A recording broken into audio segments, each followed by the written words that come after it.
Alright, so next we got to talk about change of state. And this is what's really interesting is refrigeration is all about change of state. We'll do this with a blue. Purple, bluish. Anytime a substance changes state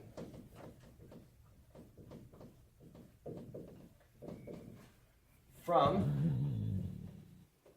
a from a liquid to a vapor, that substance, absorbs heat. It absorbs heat. Anytime a substance changes state from a liquid to vapor, it absorbs heat. The heat that it's absorbing is called latent heat. The heat's going somewhere, it's just hidden. Latent is a Latin word for hidden. Hidden heat. So anytime a substance changes state from a liquid to a vapor, that substance is absorbing heat. Alright? Anytime a substance changes state from a liquid to vapor, it absorbs heat. So we got a little experiment for you. If you have a cut in your hand, you don't have to do this, but hold out your hands. And I'm just going to put just a little bit of this on here. And as long as you don't have a cut in your hand, the experiment works. And if you want, you can casually blow across the hand if you want. Oops, a little bit too much there. Pay attention.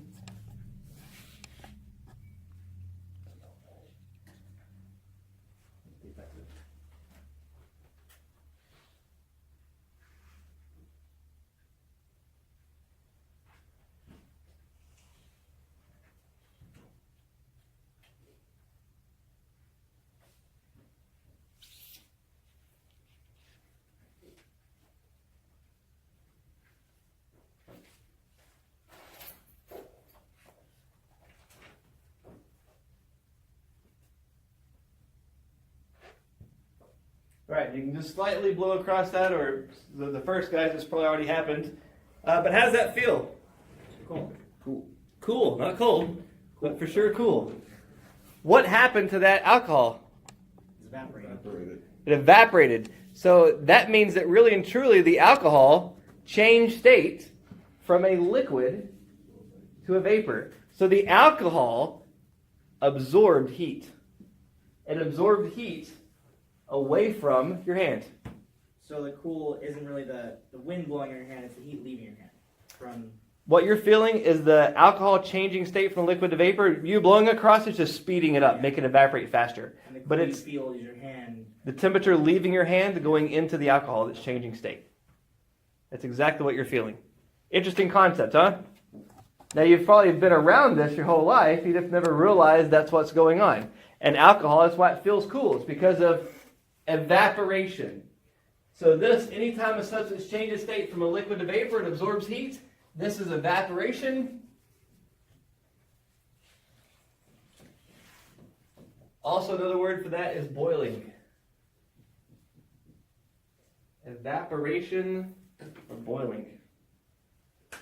So before we get to the word boiling, we're just going to focus on evaporation. Is evaporating substance changing state from a liquid to vapor? Yes. So if you have water on a towel, and the water evaporates off the towel, is it changing state from a liquid to vapor? Yeah.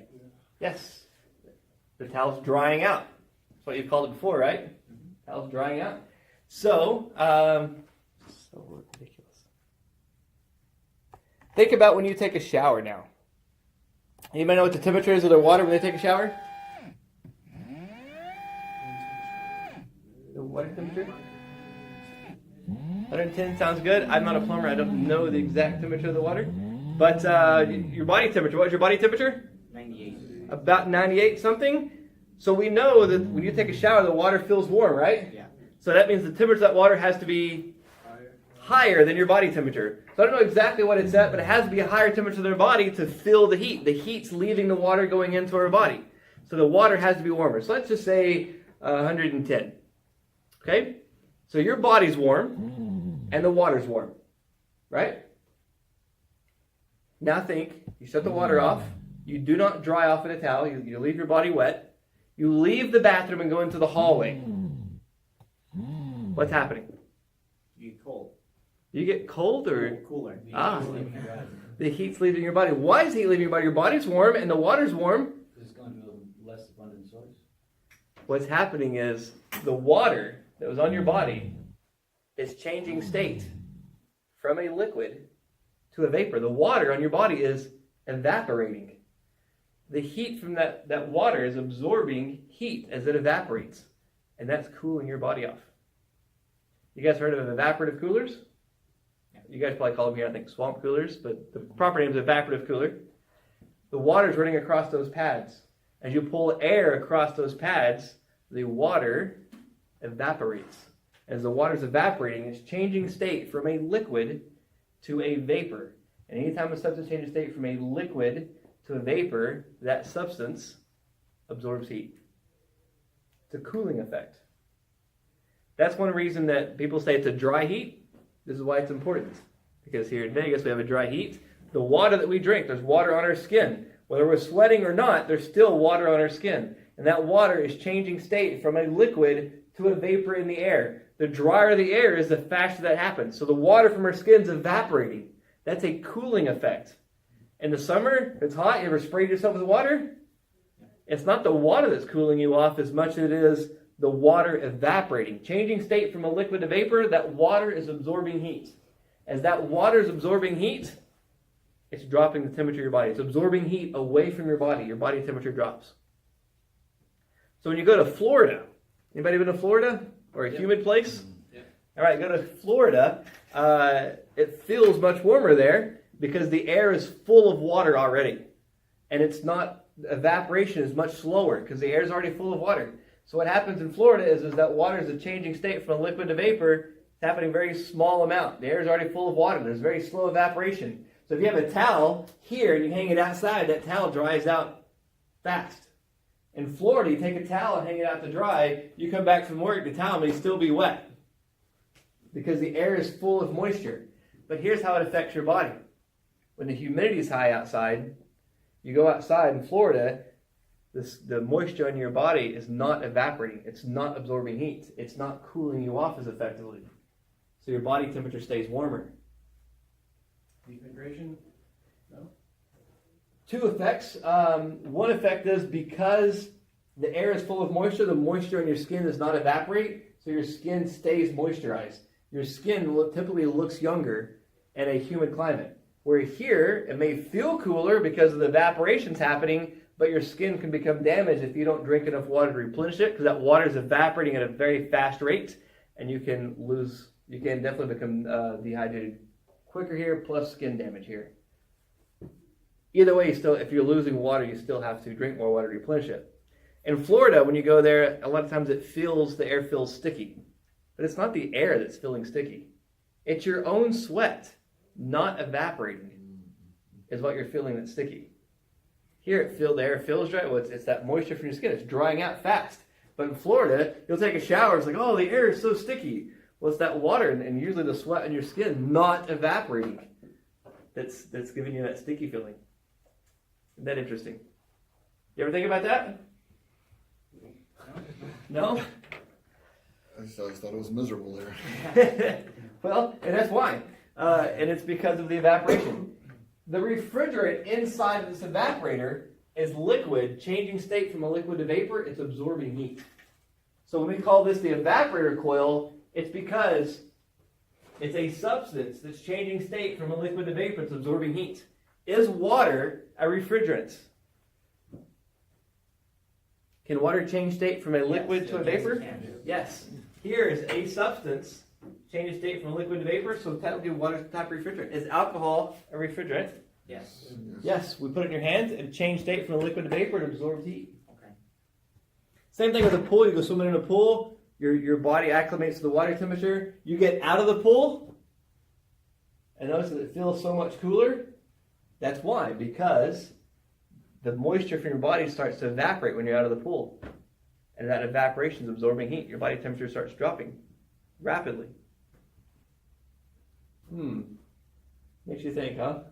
So many concepts, things you thought were normal, and now are turning upside down. Can't even go to a restaurant now. Can I have a cooler drink, please? That's right. Yes, that's exactly right. So to understand this concept, we have to understand another word.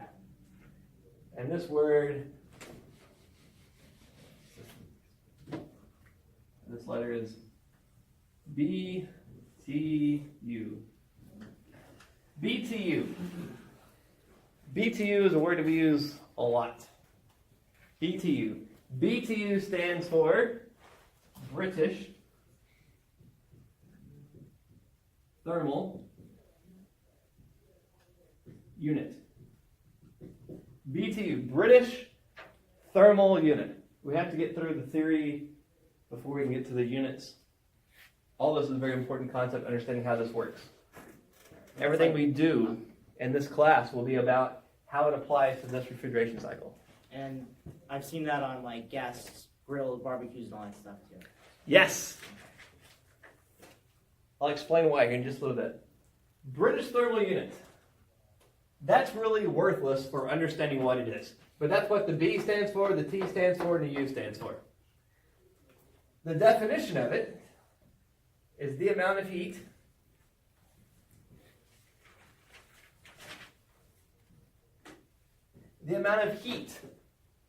So right there we know that BTU is a measurement of Energy. heat energy. Heat energy. It is a measurement of energy. For what we're going to be using for is a measurement of heat energy. BTU, the amount of heat. Now that's not the whole definition, but that's the most important part of it. It's a measurement of heat. The amount of heat required to raise 1 pound of water. 1 degree Fahrenheit. The amount of heat required to raise 1 pound of water, 1 degree Fahrenheit.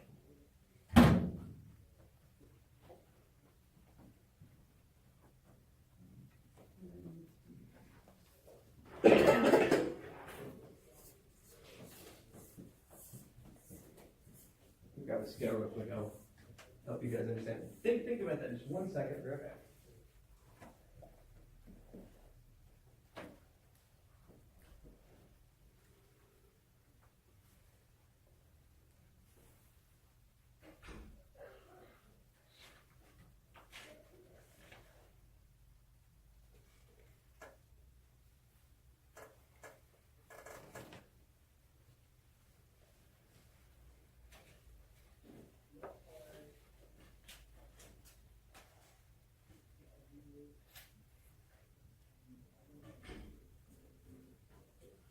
All right, got a scale.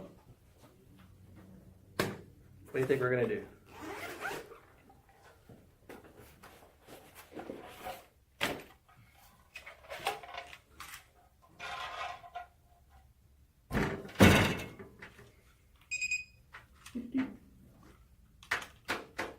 Sound good?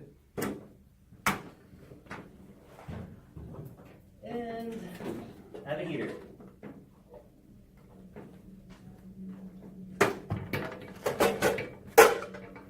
Put all this together. Maybe a little bit short. You're gonna get a couple pounds of water. We'll do 1 pound to start out with. And see if I can put water here.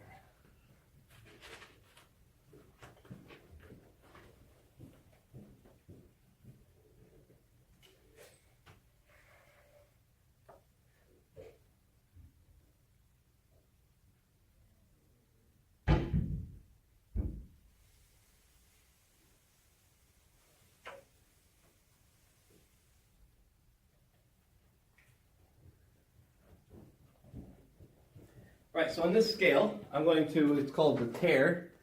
Really what it just means is we're going to zero it out. So everything that's on here, I'm going to press the 0 button, tears it out. There's nothing on it. It shows 0 pounds. And I'm going to weigh in 1 pound of water.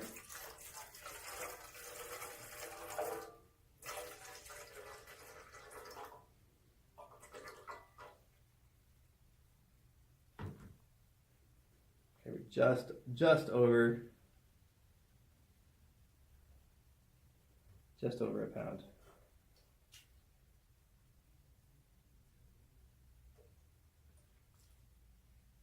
There you go, 1 pound of water. Let's find out what the temperature of this 1 pound of water is.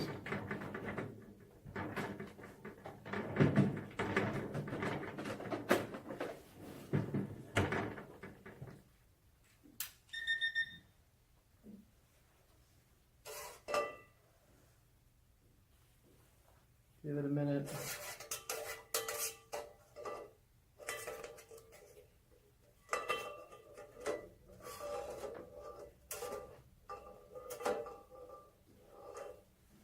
All right, so the temperature of this water is 70 degrees Fahrenheit.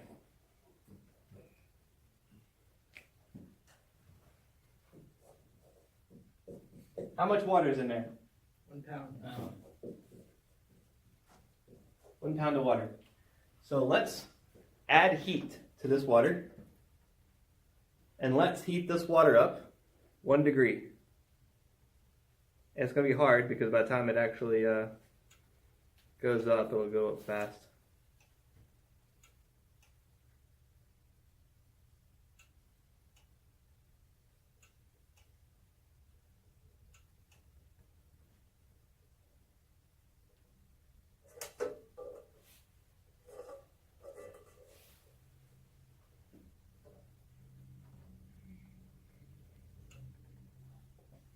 Almost there, 70.7.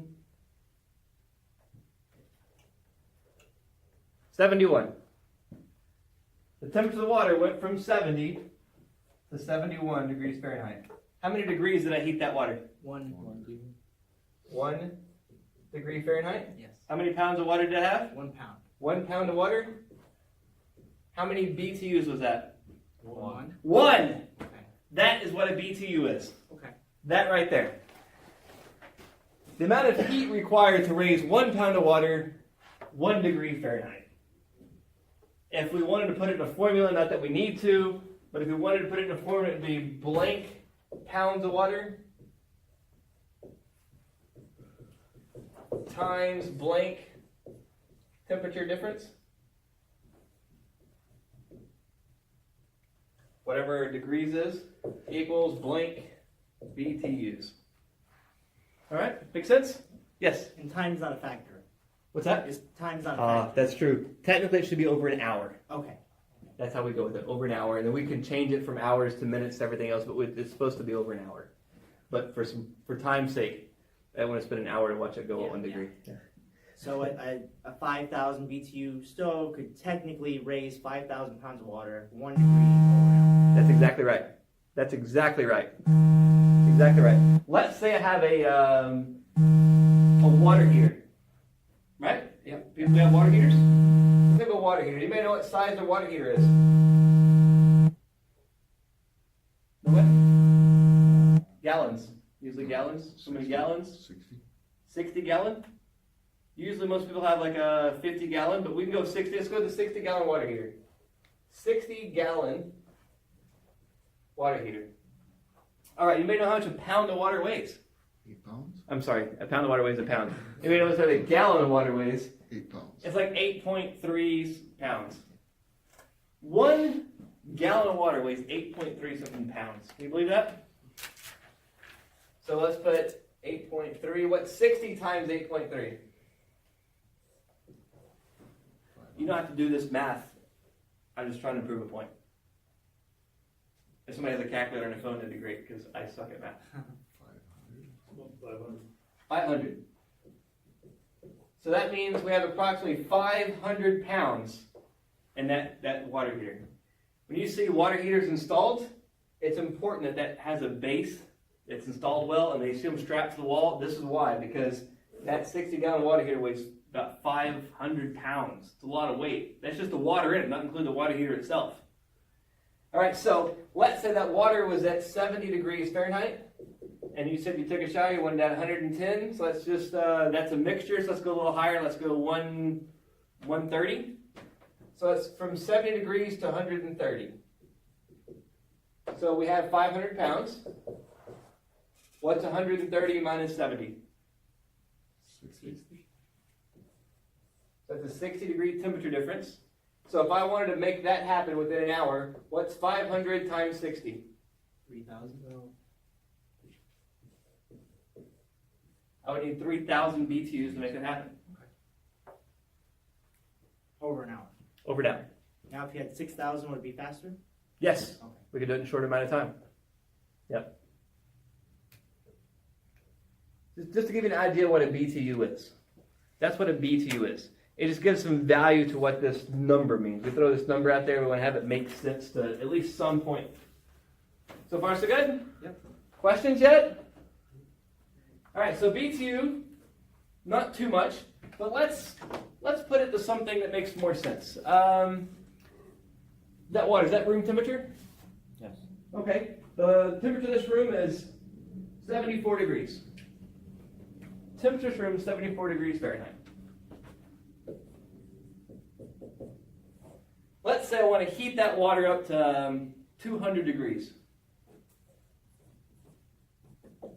Now that water is just barely under a pound, or maybe it's just barely over a pound, I can't remember exactly, but it's about pretty close to a pound of water right there. How many BTUs would it take to take that 1 pound of water from 74 to 200? 126.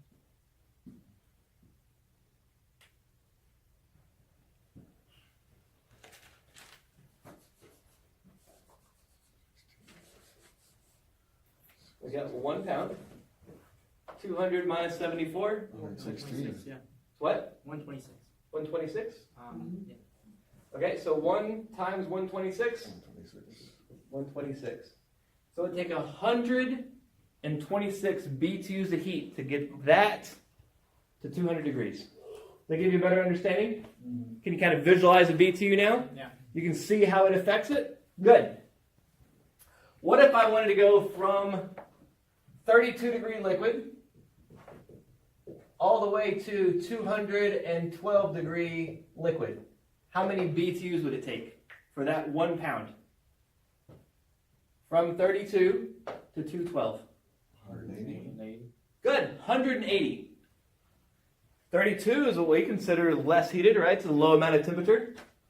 All the way to 212 where it's scorching hot. Is that a big difference? Yeah. 180 BTUs to make that happen. 180 BTUs. Now that all the purpose of that is to give you an appreciation for what a BTU is.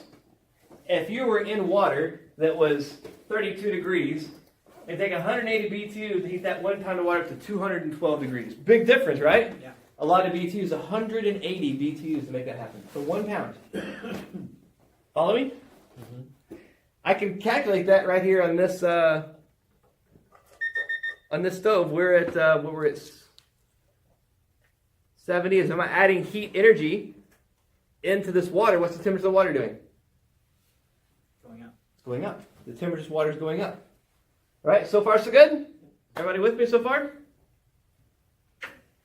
If I add heat to that water, what's the maximum temperature I want to get that water up to?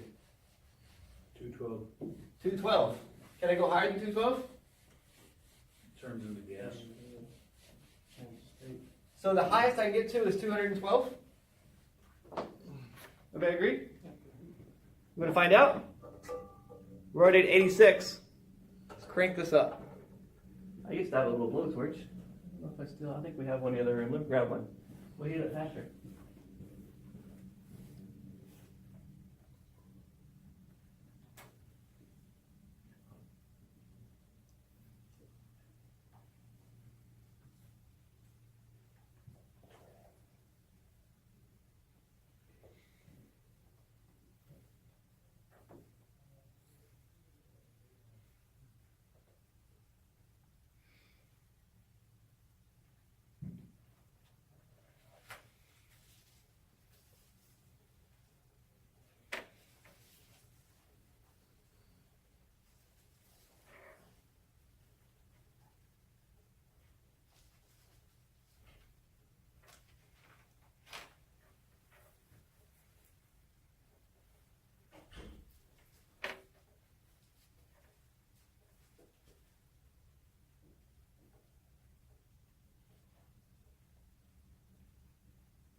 We're up to 111, 112.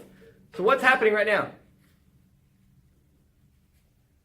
Getting warmer. The heat from our little cooker here is going into the water, and the temperature of the water is going up. So in other words, I'm adding BTUs of heat into this water. I'm putting BTUs of heat into the water. 120.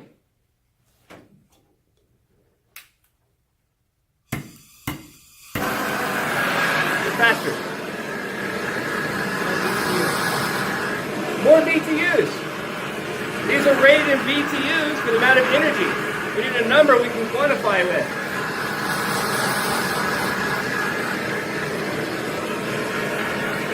$130.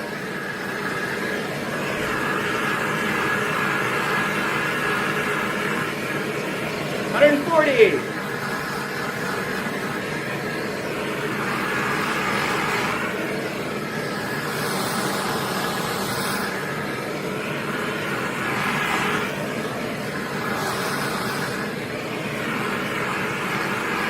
$150.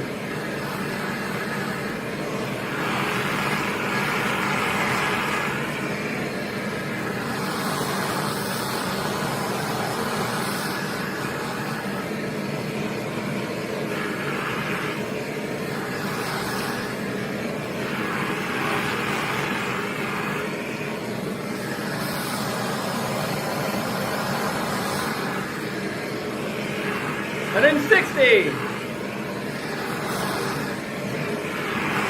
$170. Am I adding BTUs? Absolutely.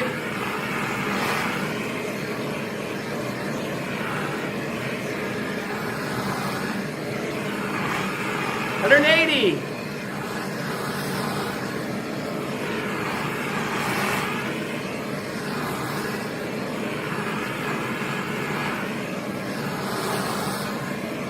$190. Thermometer's melting.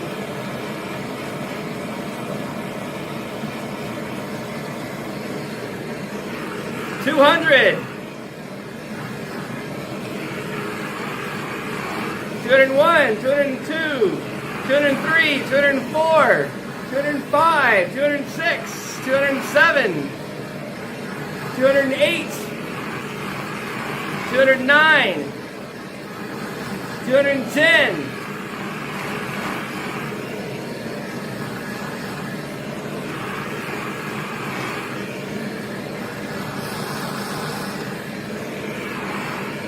$210.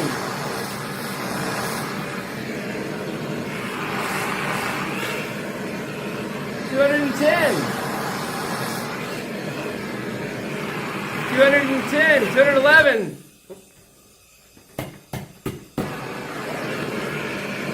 $212.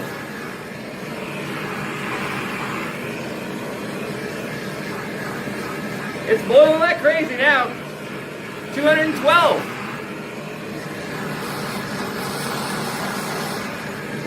$212.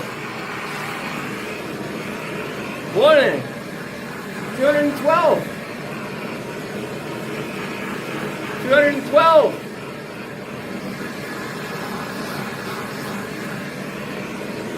Oh, now it's 212.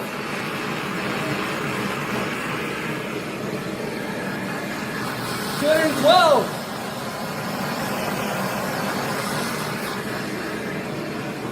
And see, now we're at 212.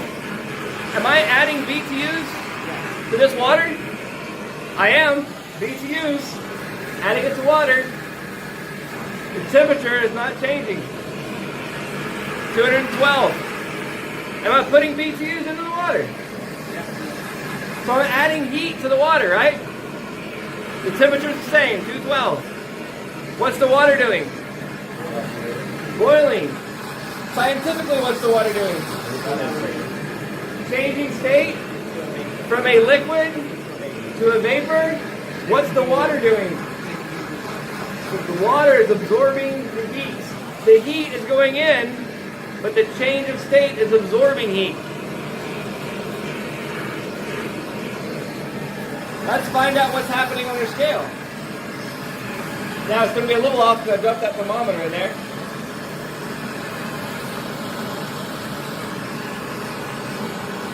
I should have measured it before. We're at 1 pound, 1 ounce. I don't know how much that thermometer weighs. We can calculate it real quick. We got another one.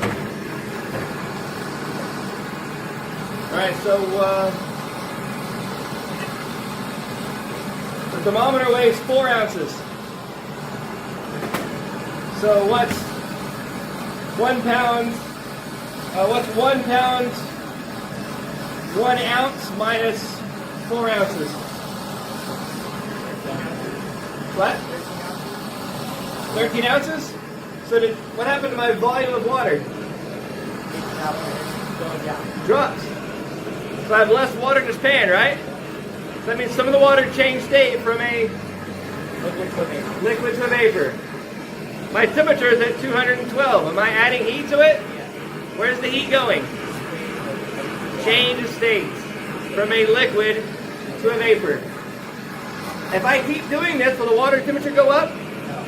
What if I added more of these? What if I had like 6 of them going? It'll boil faster, but will it change temperature? This is we call it saturation point. Follow me? So far so good? Eventually, what will happen to all this water?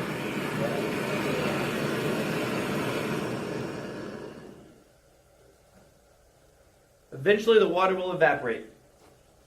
But it will not go above 212.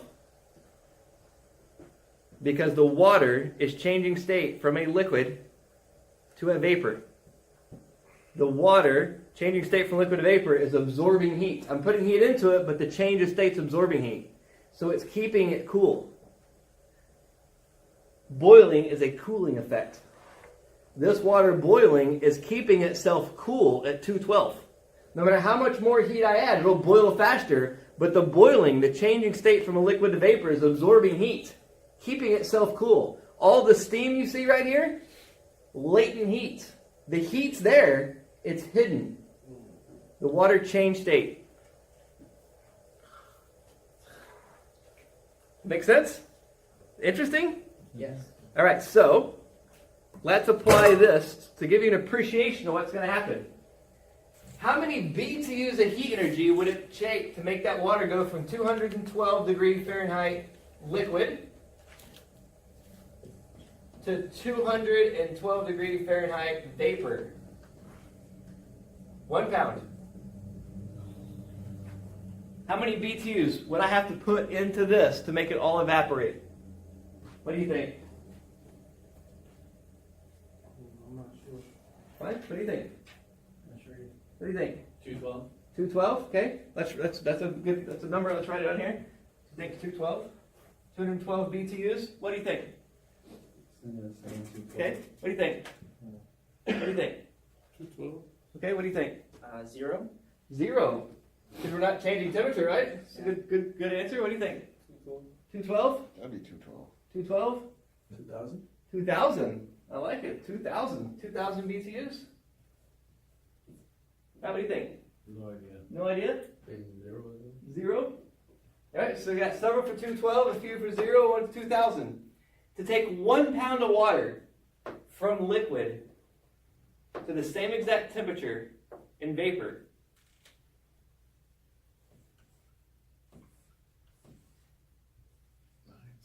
$970. 970 BTUs of heat energy. 970 BTUs.